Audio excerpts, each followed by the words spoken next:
Halo guys, happy Sunday. Bertemu lagi di Ibadah Gym. Bersama-sama nanti akan kita beribadah. Dibawa oleh Contoh Suryanto atau Contoh Ayau. Yaitu dengan tema topik yang sangat menarik ya. Saya percaya kita semua tidak suka ditegur. Betul ya? Tetapi terkadang-kadang teguran itu dapat menolong kita, membentuk kita, membawa kita jalan yang benar. Nah hari ini kita akan melihat bagaimana Tuhan itu menegur suatu bangsa ya. Akhirnya mereka berbalik dan terhindar dari masalah besar. Nah apa itu? Nanti kita bahas sama-sama. Kita siapkan hati untuk beribadah bersama-sama. Siapkan hati juga untuk memberikan yang terbaik kepada Tuhan. Shalom dan Tuhan Yesus memberkati.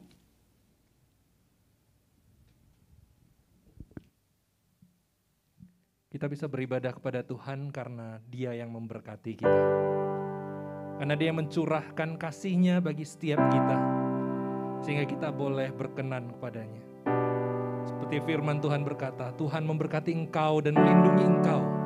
Tuhan menyinari wajah-Nya dan memberi engkau kasih karunia. Tuhan menghadapkan wajah-Nya padamu dan memberi engkau damai sejahtera. Mari kita menyembah Dia. The Lord bless you and keep you. The Lord bless you and keep you. Make His face shine upon you and be gracious to you. The Lord turn His face towards you and give you peace. The Lord bless you and keep you. The Lord bless you and keep you. Make His face shine upon you and be gracious to you. The Lord turn His face towards you and give you peace. Mari kita bangkit berdiri, katakan amin.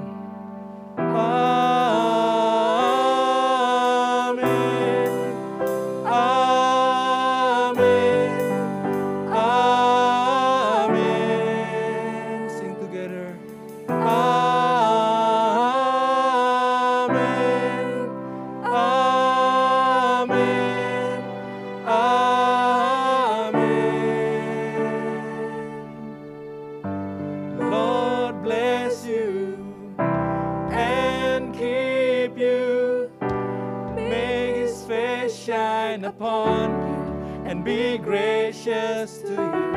The Lord turn His face towards you and give you peace. Sing amen.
Tuhan berkati setiap kita melalui ibadah hari ini, melalui perjumpaan kita dengan Tuhan.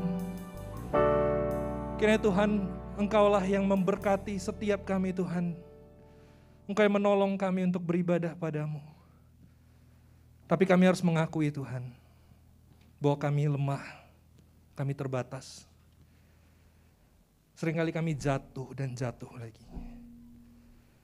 Mungkin kemarin, bahkan mungkin hari ini, sebelum kami berjumpa dengan Tuhan, kami sudah jatuh duluan dalam dosa. Mungkin dosa kami di dalam pikiran. Mungkin dosa kami di dalam hati yang tidak siap untuk menyembah Tuhan. Mungkin dosa kami di dalam perkataan yang bukan membangun tapi menjatuhkan. Mungkin dosa kami berhubungan dengan gadget kami. Mungkin dosa kami kepada saudara, bahkan juga dengan orang tua kami. Tapi terlebih lagi Tuhan, mungkin dosa kami adalah terhadap Engkau. Tuhan, kami mau mengakuinya di hadapan-Mu. Mengakui dan menyatakan Tuhan, kami bersalah di hadapan-Mu. Kami mau bertobat Tuhan. Kami mau pengampunan-Mu tercurah atas kami. Menyucikan kami. Menguduskan kami, dan mengubahkan kami untuk selepas dari pengampunan-Mu Tuhan, kami boleh hidup di dalam pengudusan-Mu, hidup di dalam kebenaran-Mu. Terima kasih Tuhan untuk indahnya pengampunan-Mu, untuk indahnya kasih setia-Mu. Dan kami Tuhan rindu ketika kami mengalami pemulihan daripada Tuhan ini. Kami boleh lebih serius lagi, lebih teguh lagi untuk menyembah Engkau. Biarlah pujian kami, penyembahan kami, ibadah kami, selama-lamanya hanya untuk Engkau yang hidup selama-lamanya. Di dalam dan demi nama Tuhan Yesus, kami berdoa. Amin. Teman-teman, mari dengan bangkit berdiri, mungkin kalau yang masih tiduran, masih duduk-duduk ya. Kita bangkit berdiri, kita memuji Tuhan. Kita rasakan dan alami indahnya berjumpa dengan Tuhan. Mari kita sama-sama puji Dia. Ikut Dia.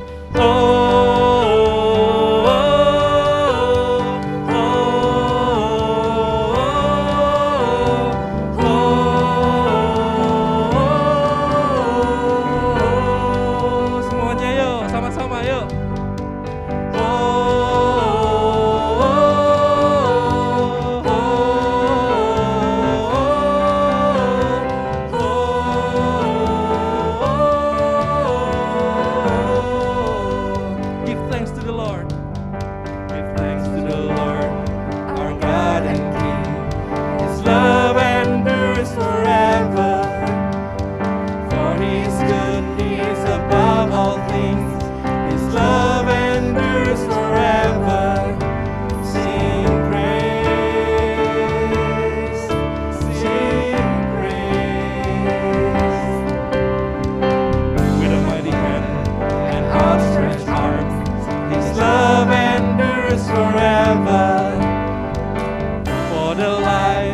That's been reborn. His love endures forever. Sing praise, sing praise, sing praise to the Lord. Sing praise, forever God is faithful, forever God is strong. Forever God is with us, forever, forever, forever. Engkau Tuhan yang kekal dan kami rindu menaikkan pujian kami kepadamu. Dengan sukacita mari kita alami kasih Tuhan. From the rising to the setting sun, His love endures forever. With the grace of God we will carry on. His love endures forever. Sing praise, sing praise,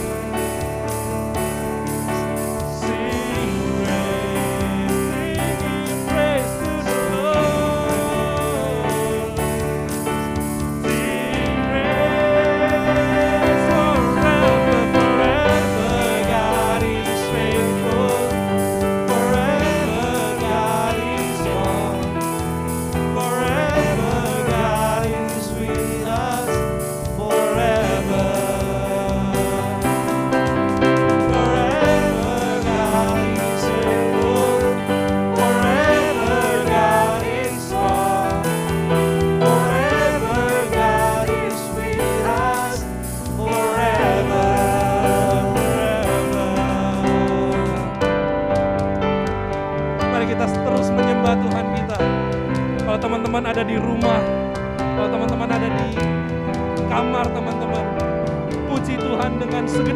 hati. Teman-teman boleh melompat, karena gak ada yang bakal ngejek teman-teman. Gak ada yang bakal ngomong teman-teman gila. Karena kita sedang menyembah Tuhan kita yang besar, Tuhan kita yang agung, Tuhan kita yang mulia. Let's sing praise to the Lord.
Dia yang layak, dia yang patut menerima segala pujian kita.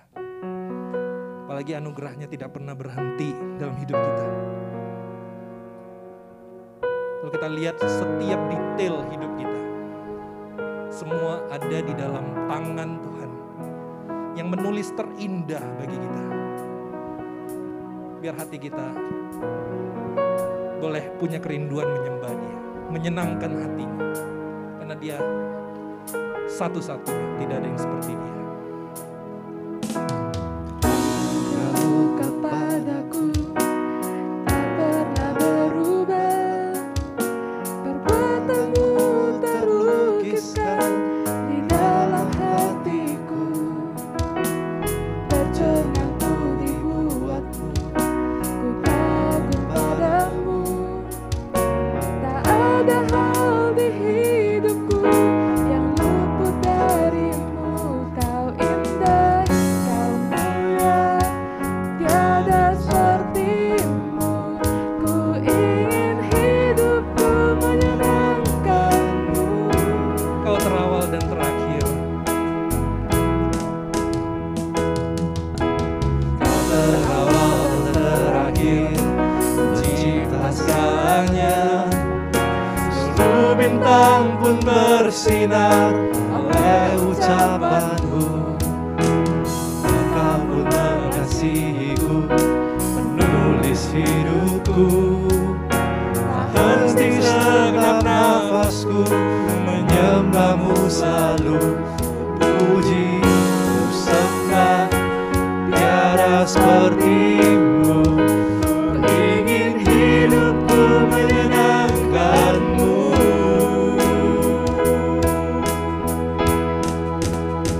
Segala puji, segala hormat, segenap hatiku menyembahmu.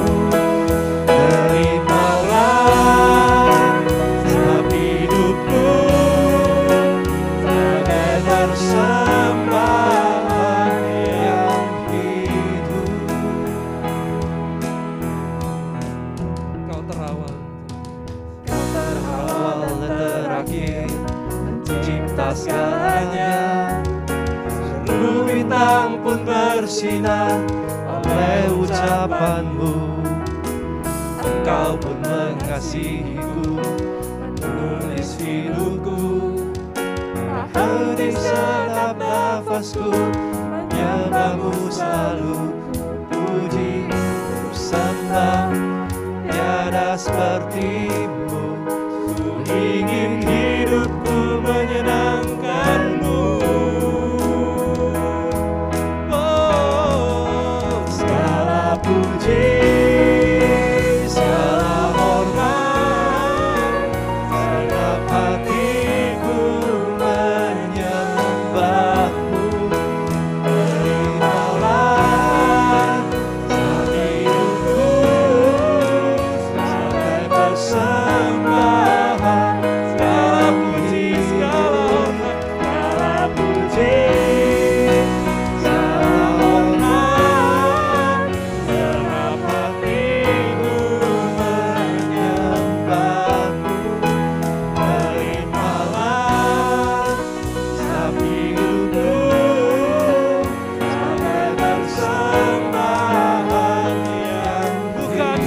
aku Tuhan, tapi kehendak-Mu.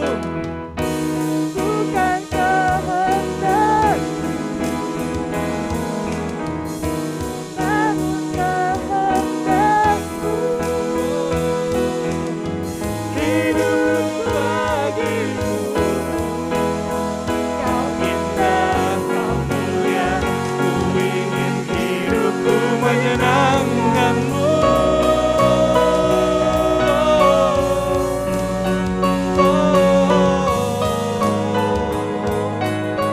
Ini kami Tuhan, rindu menyenangkan-Mu, sebab tiada yang seperti-Mu.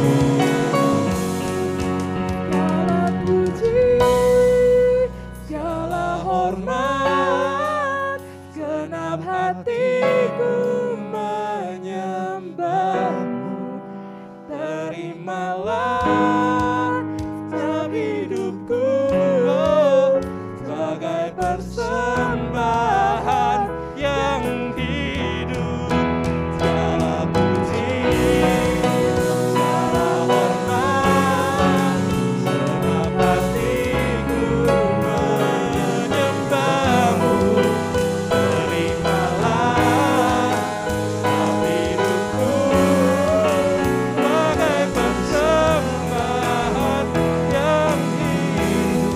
Segala puji, segala hormat, segenap hatiku menyembah-Mu. Terimalah setiap hidupku sebagai persembahan. Persembahan kami yang hidup Tuhan, yang hidup sebagai persembahan yang hidup. Biar hidup kita sepenuhnya kita persembahkan kepada Tuhan. Dan kita nyatakan itu melalui pengakuan kita, pengakuan iman kita, keyakinan kita, melalui pengakuan iman rasuli. Aku percaya kepada Allah, Bapa yang Maha Kuasa, Khalik langit dan bumi, dan kepada Yesus Kristus anaknya yang tunggal Tuhan kita, yang dikandung daripada Roh Kudus, lahir dari anak darah Maria, yang menderita sengsara di bawah pemerintahan Pontius Pilatus, disalibkan, mati, dan dikuburkan, turun ke dalam kerajaan maut. Pada hari yang ketiga, bangkit pula dari antara orang mati. Naik ke surga, duduk di sebelah kanan Allah Bapa yang Maha Kuasa. Dan dari sana, Ia akan datang untuk menghakimi orang yang hidup dan yang mati. Aku percaya kepada Roh Kudus, gereja yang kudus dan am, persekutuan orang kudus, pengampunan dosa, kebangkitan tubuh, dan hidup yang kekal. Amin. Praise the Father, praise the Son, praise the Spirit, three in one. God of glory, majesty, praise forever to the King of Kings. Praise Him, praise the Father, praise the Son, praise the Spirit, three in one. God of glory, majesty, praise forever to the King of Kings. Praise forever to the King of Kings.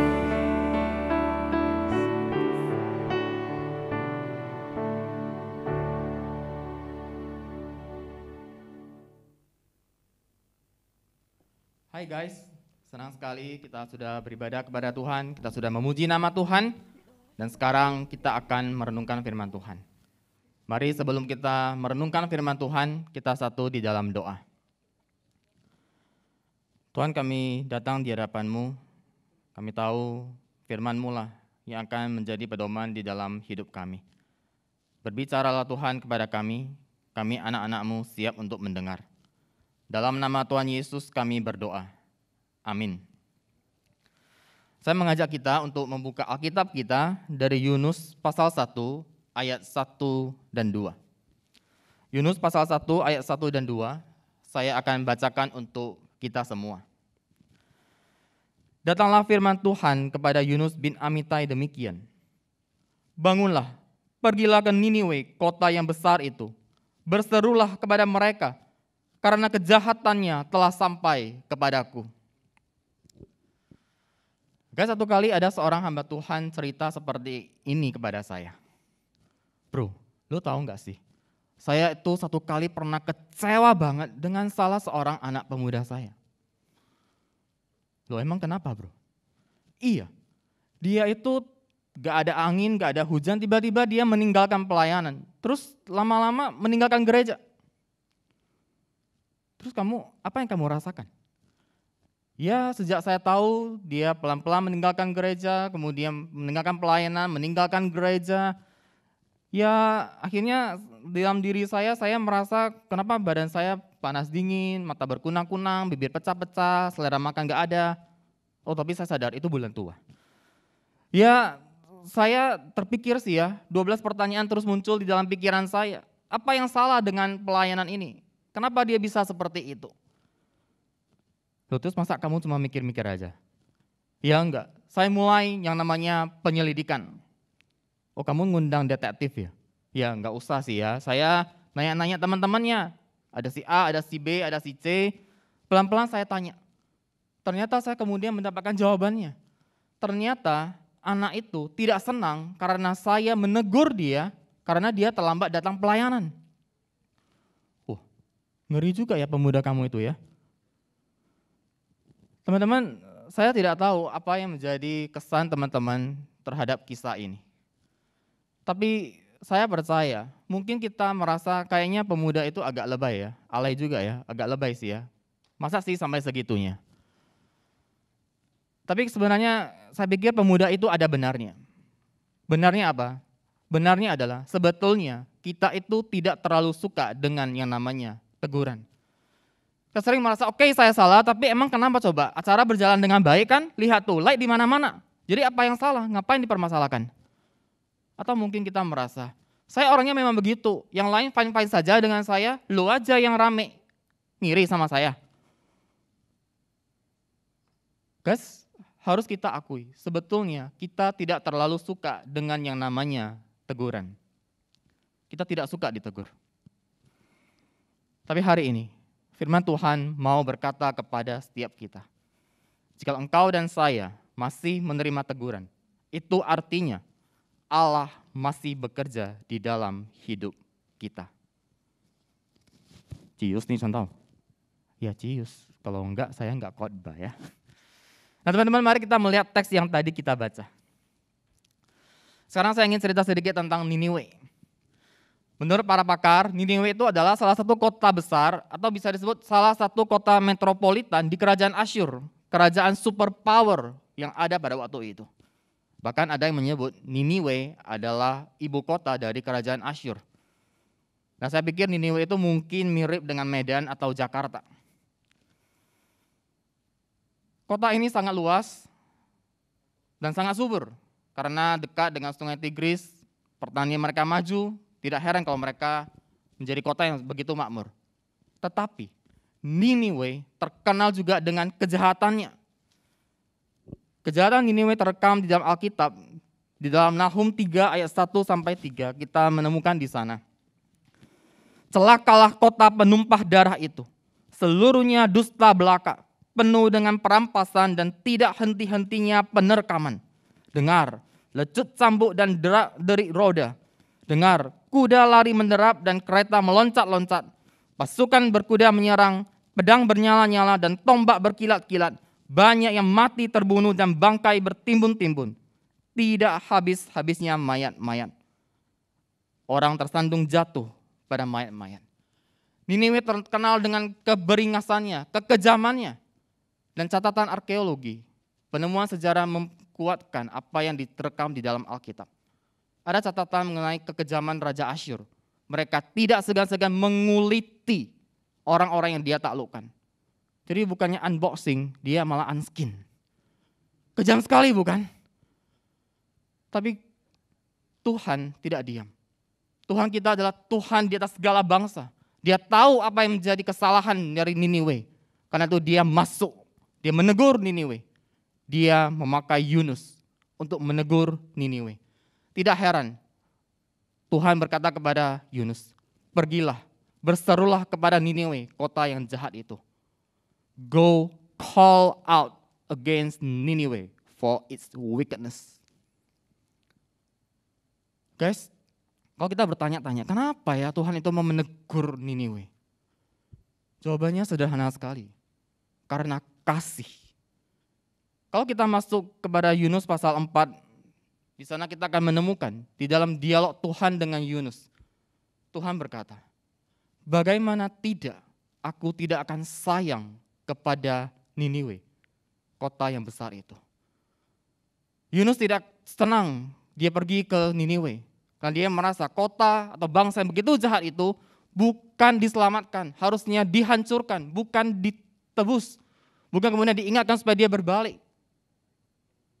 Tapi tidak. Tuhan mengasihi. Karena itu dia akan menegur kesalahan. Guys, sampai di sini saya percaya sebagai orang Kristen, kita sama-sama sudah percaya kepada Kristus. Kita sudah diselamatkan.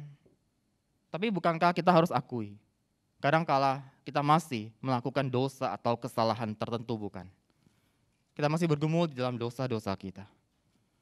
Nah, karena itu saya percaya Yesus yang sama. Yang pertama kali ketika dia memulai pelayanannya, dia berkata, bertobatlah sebab kerajaan sorga sudah dekat. Dia adalah Yesus yang sama, berkata kepada kita, bertobatlah, kamu sudah jauh daripada Tuhan. Dia ingin berkata kepada setiap kita, balik nak, kamu sudah pergi terlalu jauh. Stop, U-turn, sekarang juga. Guys, kita bisa melakukan kesalahan. Nah karena itu, Tuhan tidak akan membiarkan kita terus berada di dalam dosa atau kesalahan tertentu. Dia akan masuk untuk menegur kita, supaya kita balik. Teman-teman, saat ini saya ingin kembali kepada pemuda tadi yang saya ceritakan di awal. Bertahun-tahun sudah dia meninggalkan pelayanan. Satu kali, dia bertemu kembali dengan hamba Tuhannya. Dia merasa, aduh, ketemu hamba Tuhan ini lagi ya. Mau sapa enggak? Akhirnya dia beranikan diri, dia menyapa hamba Tuhan tersebut. Dan dia berkata kepada hamba Tuhan itu, Tuhan tahu, sorry ya, dulu saya itu memang kebangetan. Tapi hari ini saya percaya bahwa Tuhan bekerja melalui teguran contoh. Sekarang saya sudah bekerja, saya tahu apa artinya tepat waktu. Nah karena itu, saya bersyukur bahwa teguran contoh waktu itu, saya percaya itu adalah bentuk penyertaan Tuhan di dalam hidup saya. Teguran contoh adalah salah satu bukti Tuhan masih bekerja di dalam hidup saya. So guys, kasih pasti menegur kesalahan. Tuhan mengasihi kita. Dia pasti akan menegur setiap dosa dan kesalahan kita. Tapi sampai di sini mungkin kita akan bertanya, oke, kalau begitu cara Tuhan menegur gimana? Saya percaya ada 3 hal cara Tuhan menegur kita. Yang pertama, Tuhan bisa memakai sahabat. Kalau kita baca di dalam Galatia, khususnya ketika perdebatan Petrus dan Paulus, Galatia 2 ayat 11 mencatat bahwa Paulus dan Petrus itu pernah berselisih. Kenapa? Karena Paulus merasa Petrus ada yang salah. Di dalam konteks Galatia kita tahu bahwa ada permasalahan antara orang Kristen Yahudi dengan orang Kristen yang bukan Yahudi. Nah orang Kristen Yahudi ini dalam tradisi Yahudi, orang Yahudi nggak akan mau bergaul dengan orang-orang yang bukan Yahudi. Jijik rasanya. Nah ketika jadi orang Kristen Yahudi, mereka masih juga memakai cara hidup yang lama. Mereka jijik dengan orang Kristen yang non-Yahudi, padahal sama-sama sudah Kristen.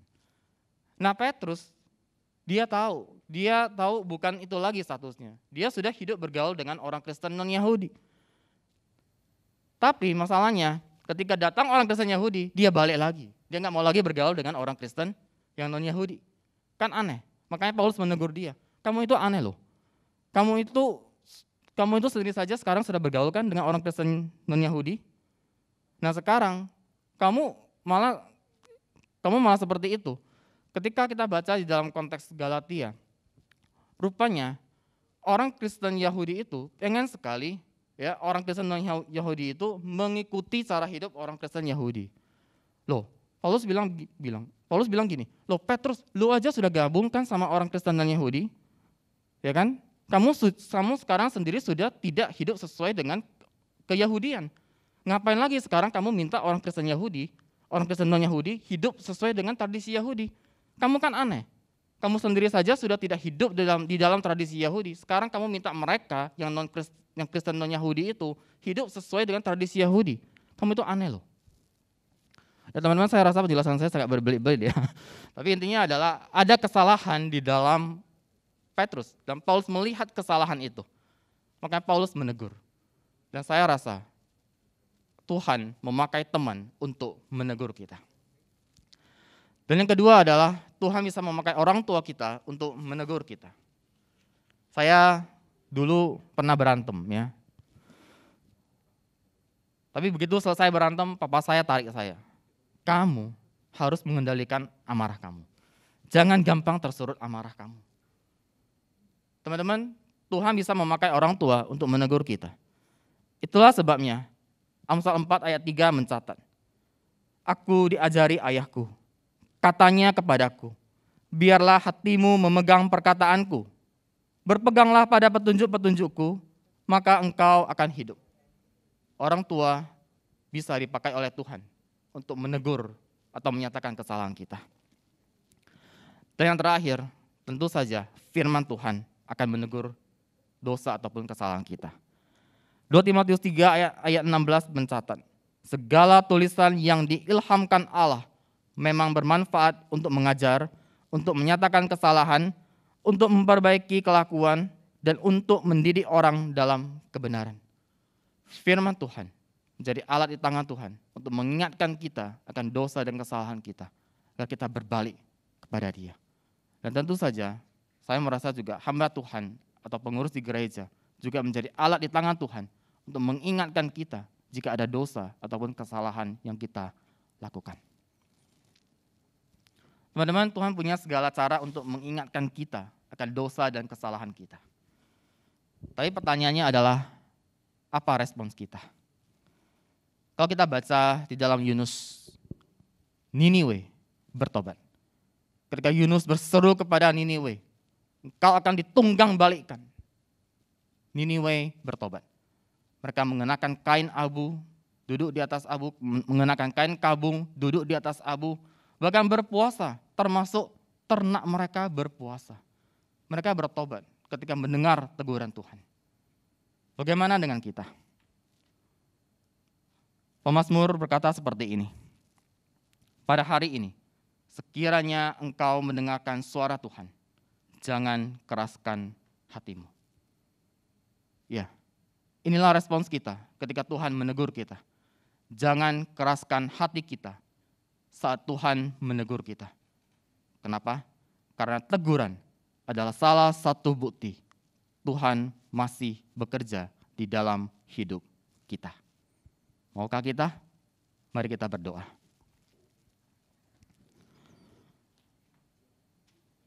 Tuhan, kami tahu kami adalah orang-orang yang sangat sulit untuk ditegur. Tapi biarlah Tuhan, berikan kami hati yang lembut, hati yang mau menerima teguran, khususnya teguran daripada Engkau. Sehingga kami boleh bertobat dari kesalahan kami, dan kami boleh menjadi anak-anak-Mu yang semakin memuliakan nama Tuhan. Ini doa kami, dalam nama Tuhan Yesus kami berdoa.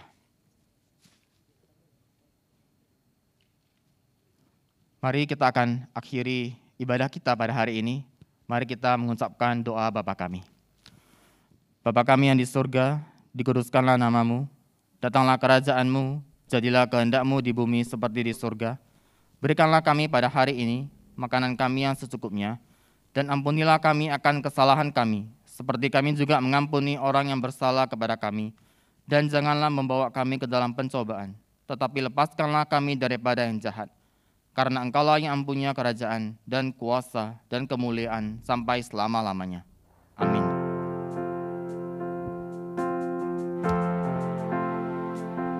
Praise God. From whom all blessings flow, praise Him, all creatures here below. Praise Him above the heavenly hosts. Praise Father, Son, and Holy Ghost. Praise God, praise God, praise God who saved my soul. Praise God, praise God, praise God from whom all blessings flow. Praise God from whom all blessings flow. Praise Him, all creatures here below. Praise Him above the heavenly hosts. Praise Father, Son, and Holy Ghost. Halo guys, saya percaya pagi hari ini kita diberkati oleh firman Tuhan, ditegur oleh Tuhan. Ya, pernahkah Anda ditegur? Ya teguran itu seperti obat. Ya. Waktu makannya pahit, nggak enak, nggak macam durian. Durian kan enak ya. Aku kebanyakan makan durian, asam urat naik. Nggak bagus bagi kesehatan gitu ya. Tapi obat itu dimakan itu nggak enak. Tapi itu bagi untuk kesehatan. Nah itulah teguran ya.